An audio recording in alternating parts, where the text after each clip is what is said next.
Hello everyone, তোমরা সবাই কেমন আছো? এখন বিকেল হয়ে গেছে। সূর্যটা ওই যে এখন অস্ত যাচ্ছে, একটু একটু করে দেখা যাচ্ছে।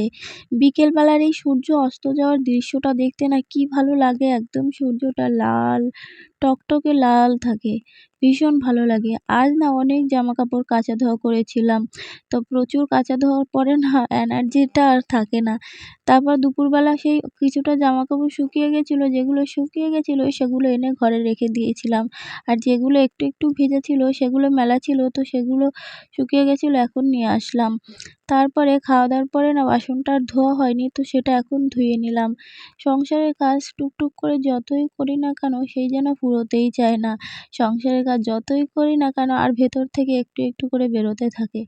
তো সবার খাওয়া দাওয়া তাড়াতাড়ি হয়ে যায়। আমার না চান টান করে সব কিছু করে আসতে না আসতে মানে ঘরের সমস্ত কাজ করার পরে আস্তে আস্তে করতে করতে একা হাতেই যেহেতু সমস্ত কিছু করতে হয়, তাই টাইমটাও অনেক লেগে যায়। আর করতে করতে সারাটা দিন চলে যায়। আর খাওয়া দাওয়া করতে করতেও না সেই বিকেল হয়ে যায়। এদিকে সন্ধ্যাও প্রায় হয়ে আসছে। এখন অল্প অল্প আলো আছে বাইরে। তো ঘরে এসে দেখি সোনা একটু একটু করে ঘুম ভাঙছে ওর। তো এখন মোড়ামুড়ি করছে উঠবে বলে। আমি বললাম, "সোনা এখন উঠবে?" ও বলছে, "না, আমি আরেকটু সময় এরকম মশারির ভেতরে শুয়ে থাকবো।" তো আমি ভাবলাম তো তাহলে শুয়ে থাকো। তো আমি এই ফাঁকে জামাকাপড়গুলো আস্তে আস্তে গুছাতে থাকি। দেখো কত জামাকাপড় কেচেছি। তো ঘরে ছোট বাচ্চা থাকলে না জামাকাপড়ও অনেক হয়ে যায়। আর কাচা ধোয়া তো রোজই করতে হয় আমাকে। সেটা হয়তো কোনোদিন কম আর কোনোদিন বেশি, কিন্তু কাচা ধোয়াটা করতে হবেই। সোনা এখন বলছে, "আমি আর শুয়ে থাকবো না, এবার উঠবো মা।" তো উঠেই দেখো ও আমাকে আদর করছে, জড়িয়ে ধরছে। আমি আদর করলে ও আদর করবে আমাকে, আর ও যদি আমাকে আদর করে তাহলে আমাকে ওকে আদর করতে হবে। এটাই আমাকে সোনা ওর নিয়ম বানিয়ে দিয়েছে। মানে বলেছে যে ও যদি আমাকে আদর করে তাহলে কিন্তু আমাকে ওকে করতে হবে। যাই হোক, এখন তো সন্ধ্যা হয়ে গেছে আর ও ঘুম থেকে উঠেছে, তাই ঠান্ডাও লাগছে। আমাদের এখানে না এখনও অল্প অল্প ঠান্ডা আছে। তোমাদের ওইদিকে আছে কিনা অবশ্যই কমেন্ট করে জানিও। শহর অঞ্চলে অবশ্য ঠান্ডার পরিমাণটা কম আছে। এখানে তাও মোটামুটি একটু সকালের দিকে আর সন্ধ্যার দিকে লাগে।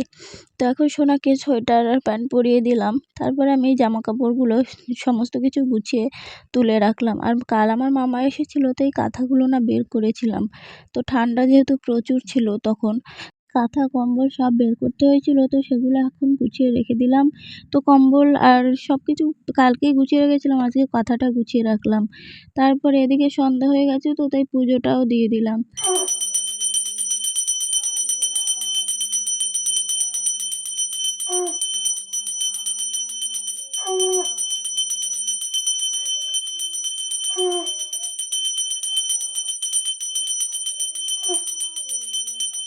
আমি পুজো দিচ্ছিলাম আর সোনা আমার পাশে বসে শঙ্খ বাজানোর চেষ্টা করছিল অনেকক্ষণ ধরে। ওই যেটুকু পারে, তবুও না সোনা এখন একটু একটু করেই শঙ্খ বাজাতে পারে। তো আমি সারা ঘরে একটু ধুনো দিয়ে দিলাম। আর ঘরে একটু ধুনো না দিলে তো ভালোই লাগে না সন্ধ্যাবেলা। দিনের বেলা ধূপকাঠি জ্বালিয়েই দিই, কিন্তু সন্ধ্যাবেলা একটু ধুনোর দিলে না ভালোই লাগে না।